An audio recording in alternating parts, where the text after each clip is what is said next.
Welcome back to Kapil physics classes. बच्चों, आज की इस वीडियो में हम क्लास 12 के लिए टर्म 1 से रिलेटेड कुछ इंपॉर्टेंट कंसेप्चुअल और न्यूमेरिकल प्रॉब्लम्स सॉल्व करेंगे। तो चलिए बात करते हैं बच्चों आज के पहले क्वेश्चन की। आज का आपका पहला क्वेश्चन है कि a cylinder of radius small r and length small l is placed in a uniform electric field parallel to the axis of cylinder.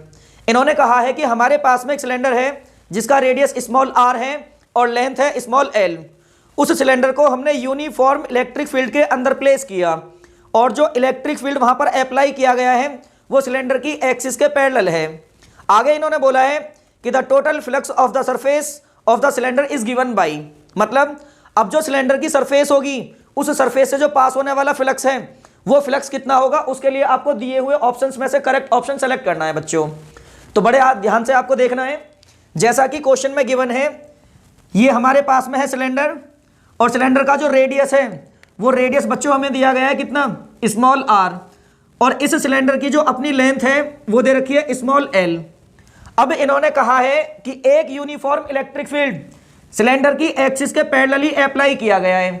तो जब बच्चों हम यहां पर इलेक्ट्रिक फील्ड को पैरेलली इस तरीके से अप्लाई करेंगे, बड़े ध्यान से आपको सुनना है बच्चों। तो ये मान लीजिए इलेक्ट्रिक फील्ड है कितना E, ये हमने यहां पर इस तरीके से अप्लाई किया। तो आपको बताना है कि इस सिलेंडर के अंदर से कितना फ्लक्स पास होगा।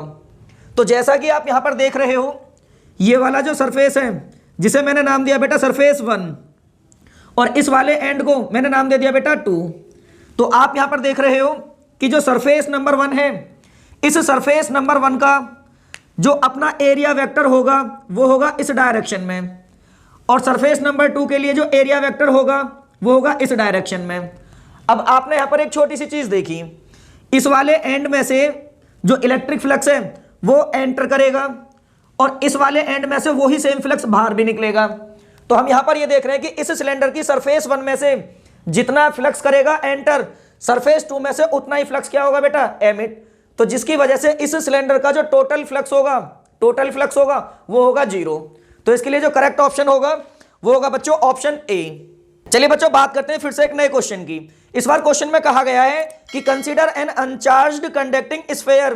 फिर इन्होंने बोला है कि a positive point charge is placed outside the sphere, the net charge on the sphere is then. मतलब मान लीजिए हमारे पास में एक अनचार्ज्ड कंडक्टिंग स्फीयर है और उस स्फीयर के बाहर हमने एक पॉइंट चार्ज प्लेस कर दिया। तो बताना यह है कि जब एक पॉइंट चार्ज स्फीयर के बाहर प्लेस किया जाएगा तो स्फीयर के अंदर नेट चार्ज कितना होगा।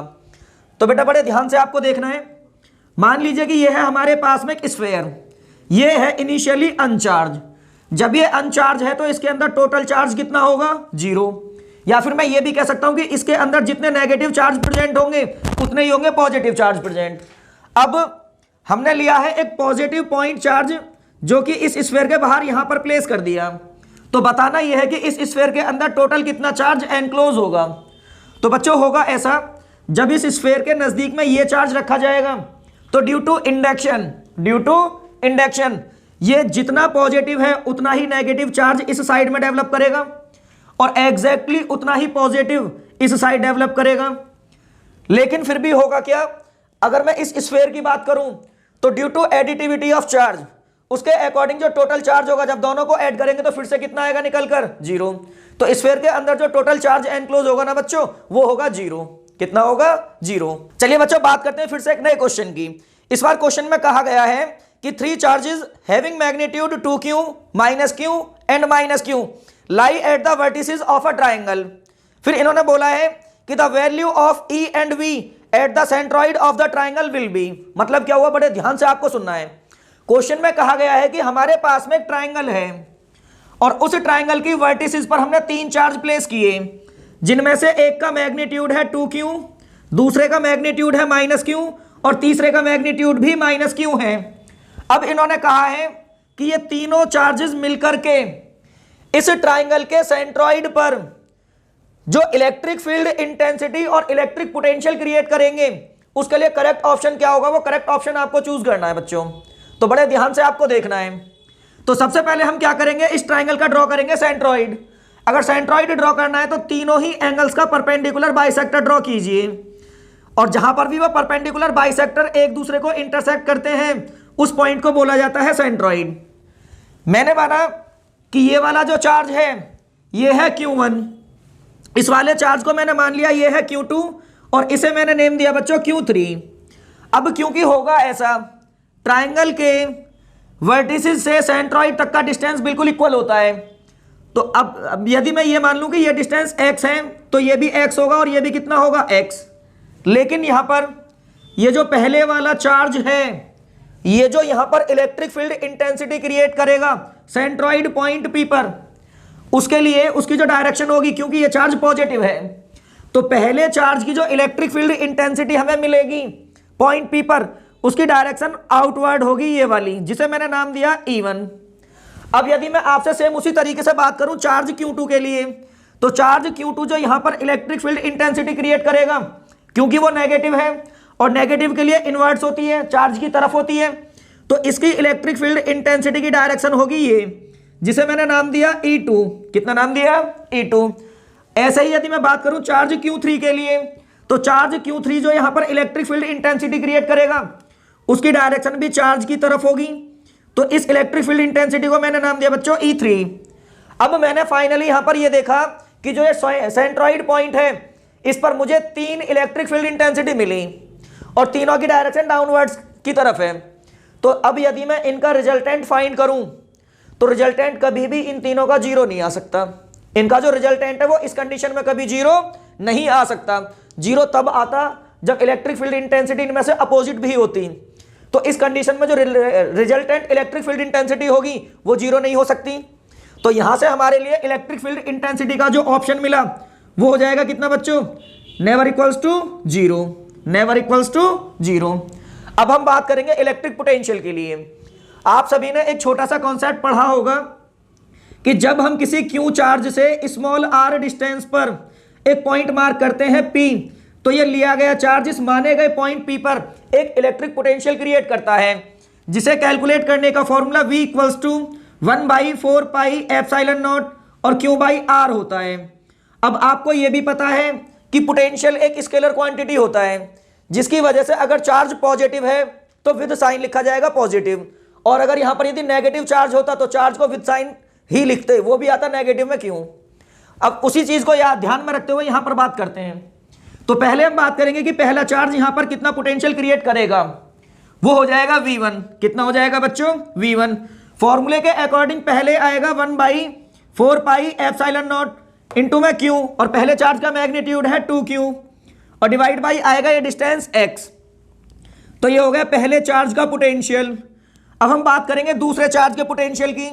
तो दूसरे चार्ज का जो पोटेंशियल होगा V2, वो हो जाएगा 1/4 पाई एप्सिलॉन नॉट, चार्ज का मैग्नीट्यूड कितना है? -Q, तो हो जाएगा -Q बाई कितना? x। फिर बात करेंगे तीसरे चार्ज के पोटेंशियल की, तीसरे चार्ज के पोटेंशियल की। तो तीसरे चार्ज का जो पोटेंशियल होगा ना बच्चों V3, इसी फॉर्मूले के अकॉर्डिंग पहले कांस्टेंट लिखना पड़ेगा। कांस्टेंट है कितना? 1/4 पाई एप्सिलॉन नॉट, फिर आता है चार्ज का मैग्नीट्यूड, अब की बार भी कितना है? -Q, तो मैंने लिखा -Q, और डिस्टेंस फिर से कितना है? x, तो ये हो जाएगा x। अब मैंने देखा कि जो हमारे सेंट्रॉइड पॉइंट है, इस सेंट्रॉइड पॉइंट पर हमें 3 पोटेंशियल मिले। अब क्योंकि पोटेंशियल स्केलर क्वांटिटी है, अब यदि रिजल्टेंट पोटेंशियल आपको चाहिए पॉइंट P का, तो उसके लिए बच्चों हमें तीनों ही पोटेंशियल्स ऐड करने पड़ेंगे। और आपको साफ साफ दिखाई दे रहा है जब हम तीनों को ऐड करेंगे, तो क्योंकि ये दोनों नेगेटिव है तो ये हो जाएगा माइनस में ऐड हो गए, और उतना ही मिलेगा पॉजिटिव का। जब तीनों को हम ऐड कर देंगे तो रिजल्टेंट कितना आएगा निकल कर? 0। रिजल्टेंट पोटेंशियल कितना होगा? 0। तो यहां पर V की वैल्यू मिलेगी हमें कितनी? 0। तो बच्चों इसके लिए जो करेक्ट ऑप्शन होगा वो ये होगा कि इस ट्राइंगल के सेंट्रॉइड पर इलेक्ट्रिक फील्ड इंटेंसिटी कभी 0 नहीं होगी, और जो पोटेंशियल है वो एग्जैक्टली कितना होगा? 0। चलिए बच्चों बात करते हैं फिर से एक नए क्वेश्चन की। क्वेश्चन आपके सामने है। अब क्वेश्चन में क्या कहा गया है मैं एक्सप्लेन करता हूं, बड़े ध्यान से आपको सुनना है। क्वेश्चन में कहा गया है कि हमारे पास में 2 कैपेसिटर हैं, जिसमें से एक को नाम दिया है x और दूसरे को बोला गया है y। इन्होंने कहा है कि इन दोनों ही कैपेसिटर्स की प्लेट्स का सेपरेशन सेम है, और दोनों ही कैपेसिटर्स की प्लेट का जो एरिया है वो भी कैसा है बेटा? सेम।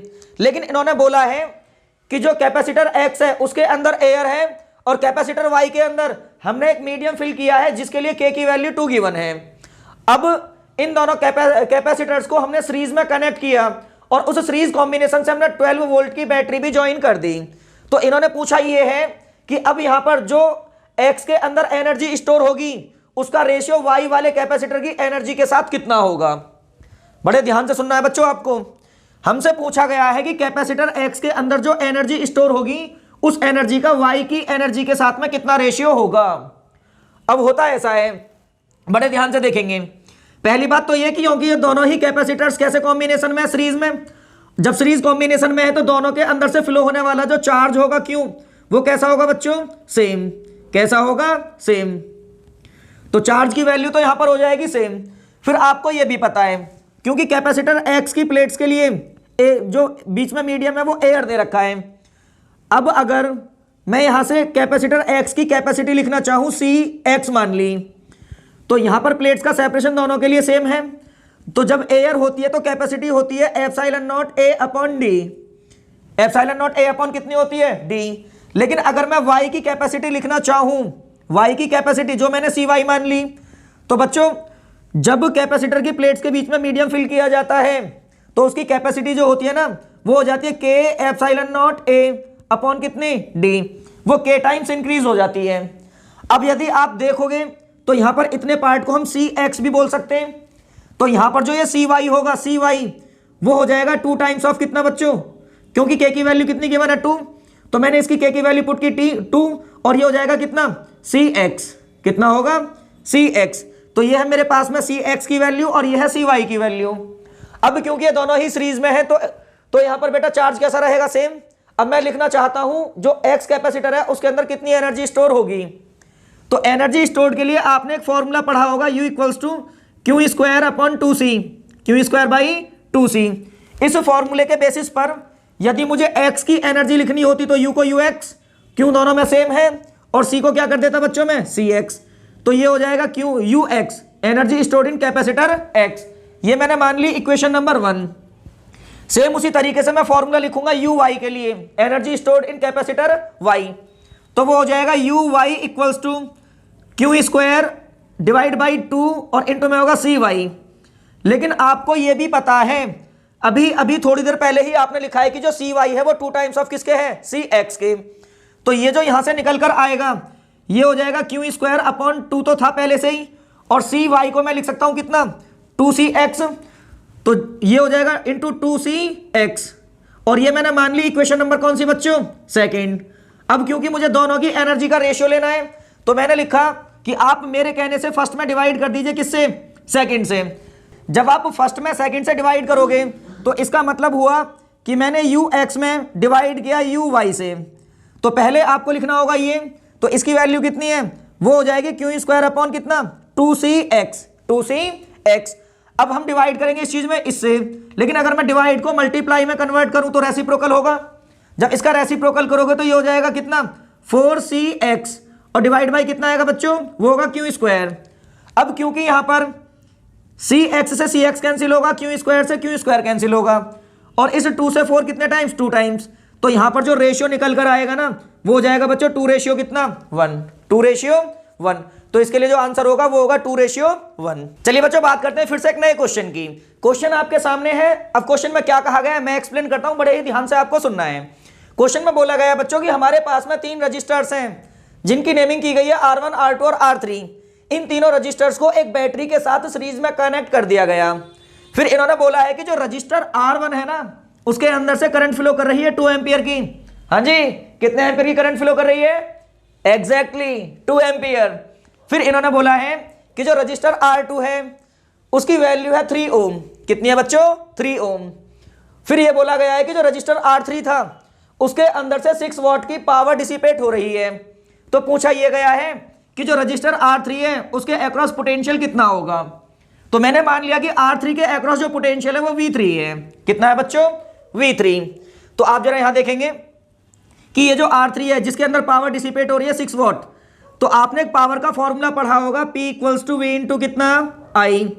भाई पावर का फॉर्मूला ये तो सभी ने पढ़ा ही होगा, P इक्वल्स टू कितना होता है, VI। बोलते क्यों नहीं है, बोला करो यार। देखो इधर, अब आपको एक बात ये भी पता है, अगर मैं पावर रजिस्टर 3 की लिख रहा हूं तो P को P3 कर दो, V को V3 कर दो, लेकिन बात करते हैं I की। क्योंकि तीनों ही रजिस्टर्स कैसे कॉम्बिनेशन में है, सीरीज में। और हम सभी जानते हैं कि सीरीज में करंट कैसा फ्लो करता है, सेम।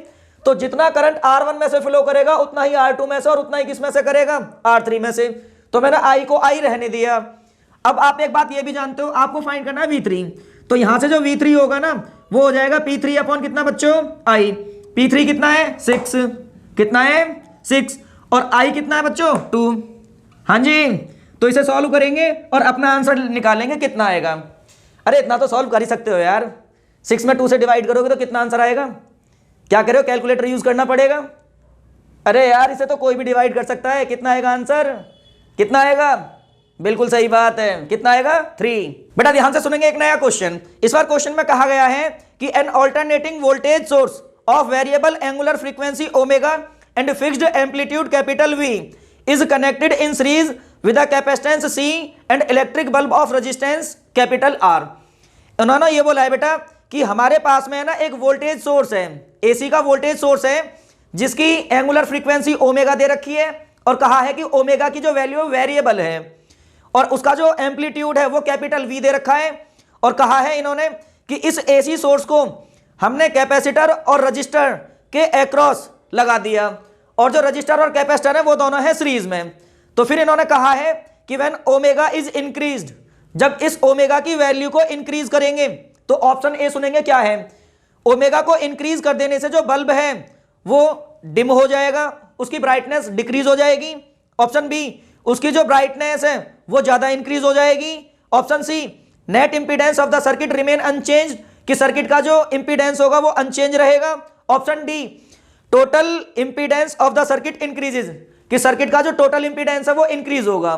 तो बच्चों बड़े ही ध्यान से पहले आपको देखना है, क्योंकि जो सर्किट यहां पर गिवन है उसमें एक लगा है कैपेसिटर और एक लगा है बच्चों बल्ब, क्योंकि बल्ब का होता है अपना रजिस्टर और वो दे रखा है R। अब इसके अक्रॉस जो हमने ये AC सोर्स यहां लगाया है, AC सोर्स लगाया है, इस AC सोर्स के लिए जो वैल्यू है, वोल्टेज का जो एम्पलीट्यूड है वो V दे रखा है, और एंगुलर फ्रीक्वेंसी दे रखी है ओमेगा। अब क्योंकि सर्किट के अंदर केवल कैपेसिटर और रजिस्टर लगा है, तो जो सर्किट यहां पर बनेगा, जो सर्किट यहां पर बनेगा बच्चों, वो सर्किट होगा RC सर्किट, RC सर्किट। अब आपको एक बात यह भी पता है कि RC सर्किट का जो इंपीडेंस होता है Z, वो होता है अंडर रूट में R² प्लस में होता है XC²। कितना होता है बच्चों, XC²। फिर आपको यह भी पता है, बड़े ध्यान से सुनना जो बात बोलने वाला हूं, XC जो होता है, XC जो होता है, XC जो होता है वो होता है 1/ωc, 1 कितना, ωc। अब आप एक बात बताइए, यदि हम यहां से ओमेगा की वैल्यू को इंक्रीज करें, ओमेगा की वैल्यू को क्या करें, इंक्रीज, तो ओमेगा की वैल्यू को इंक्रीज कर देने से जो XC होगा, XC होगा, वो XC होगा बच्चों कितना, डिक्रीज। XC कैसा होगा, डिक्रीज। तो यहां से पता चला कि ओमेगा को बढ़ा देने से जो कैपेसिटर होता है उसका जो रिएक्टेंस है वो तो हो जाएगा डिक्रीज। और आप ये भी जानते हो कि ओमेगा को इंक्रीज या डिक्रीज कर देने से आर पर कोई फर्क नहीं पड़ता।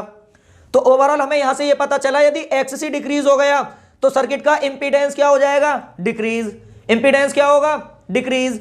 और फिर आपको सभी को यह भी पता है कि जो करंट होता है वो वोल्टेज अपॉन इंपीडेंस होता है। तो हमने यहां देखा कि यदि हम ओमेगा को इंक्रीज करते हैं तो XC डिक्रीज हुआ, XC के डिक्रीज होने से पूरा इंपीडेंस क्या हो जाएगा, डिक्रीज। और जब इंपीडेंस डिक्रीज होगा तो सर्किट में जो फ्लो होने वाला करंट है वो हो जाएगा इंक्रीज। और करंट यदि इंक्रीज हो गया तो बल्ब को करंट ज्यादा मिलेगा, जिसकी वजह से इसकी जो ब्राइटनेस है वो इंक्रीज हो जाएगी। ब्राइटनेस जो होगी वो क्या होगी, इंक्रीज। चलिए बच्चों सुनेंगे फिर से एक नया क्वेश्चन।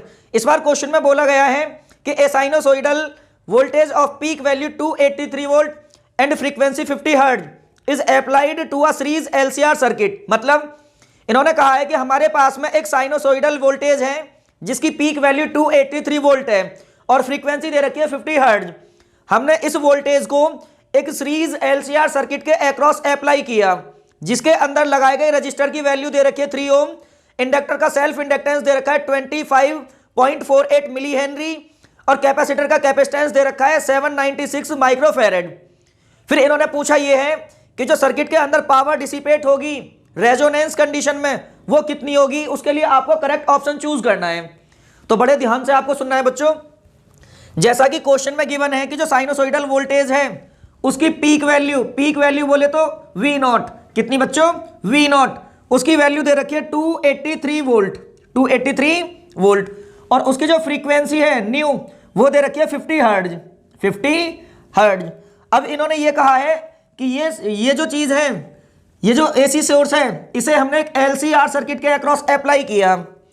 अब फिर इन्होंने बोला है कि उसके अंदर लगाया गया जो रजिस्टर है उसका रजिस्टेंस 3 ओम दे रखा है, सेल्फ इंडक्टेंस दे रखा है कितना, 25.48 मिली हेनरी, और वहां पर जो कैपेसिटर लगाया गया है उसका कैपेसिटेंस दे रखा है 796 माइक्रोफैरेड।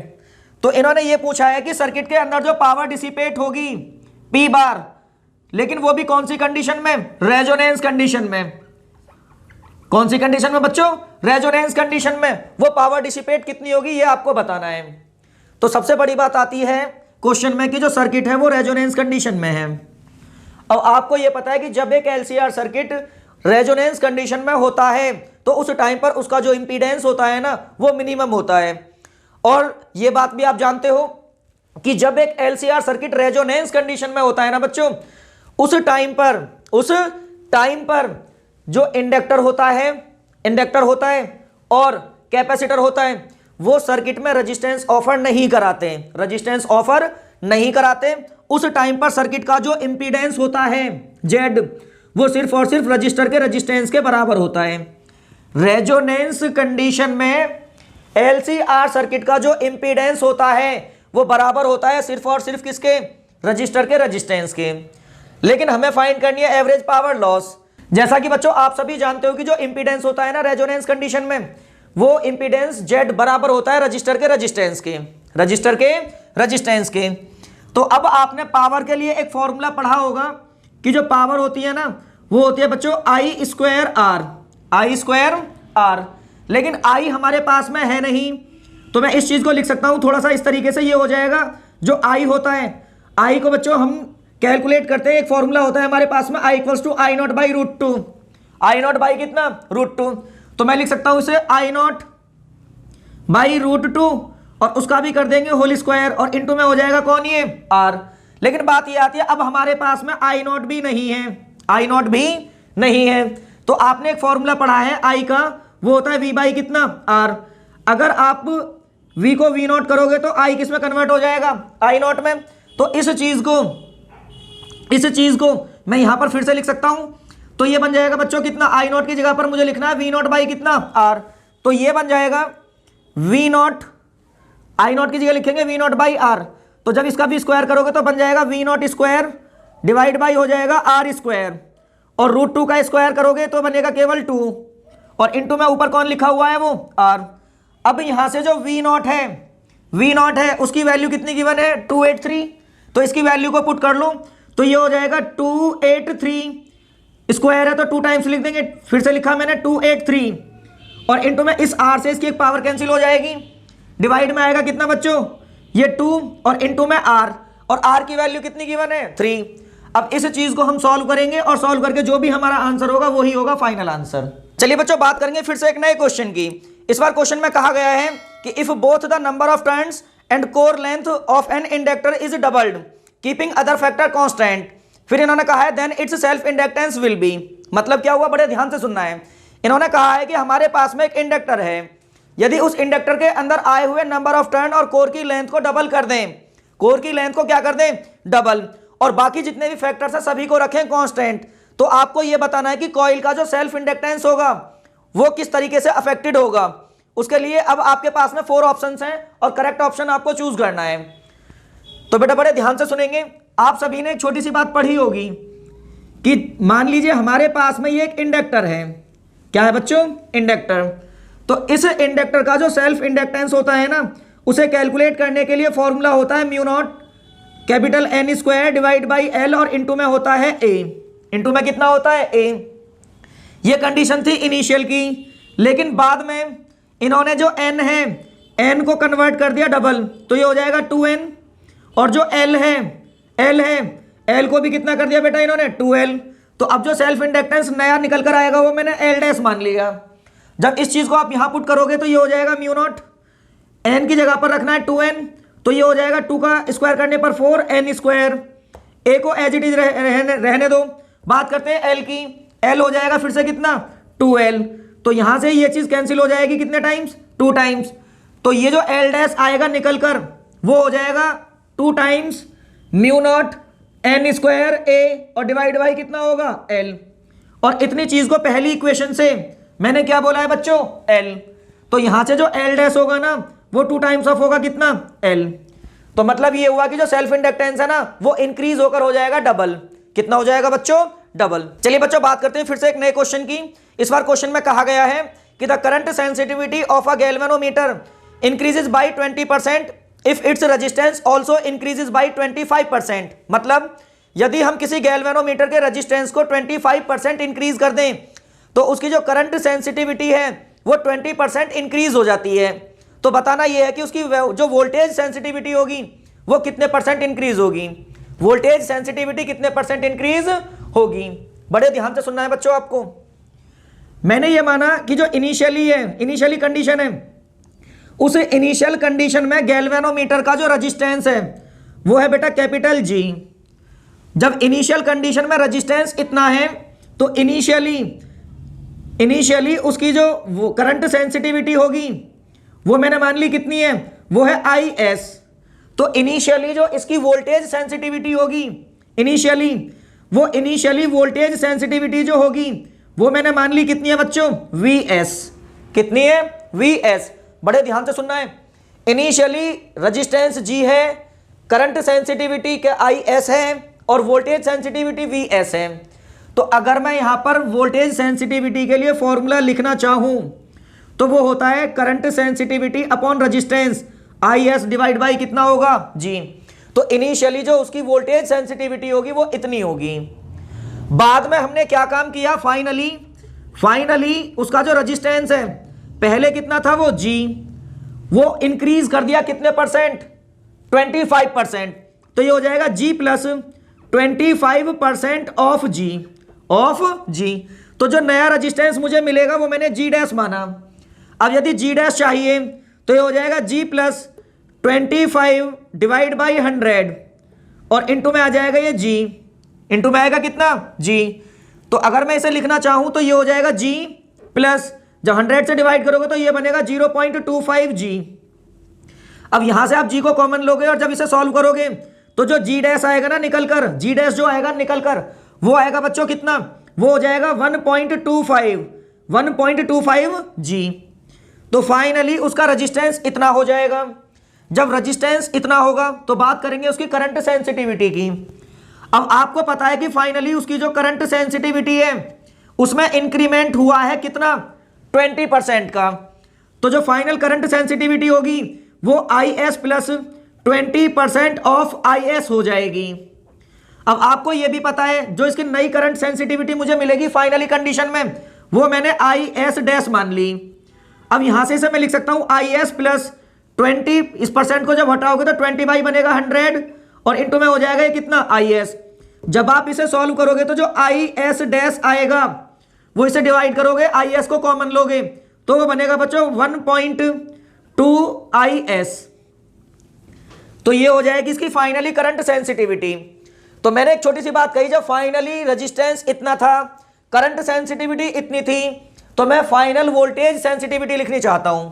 तो मैंने लिखा कि इसकी जो फाइनली वोल्टेज सेंसिटिविटी होगी वो मैंने VS डैश मानी। तो फाइनल वोल्टेज सेंसिटिविटी यदि लिखनी है तो final current sensitivity IS dash divide by final resistance G dash से डिवाइड करो, मिल जाएगी। अब आप ये देखिए जो IS डैश है वो IS डैश कितना है बच्चों, वो है हमारे पास में 1.2 ऑफ IS। तो मैंने पहले क्या काम किया, यहां पर IS डैश की वैल्यू को पुट किया तो वो हो जाएगा 1.2 IS।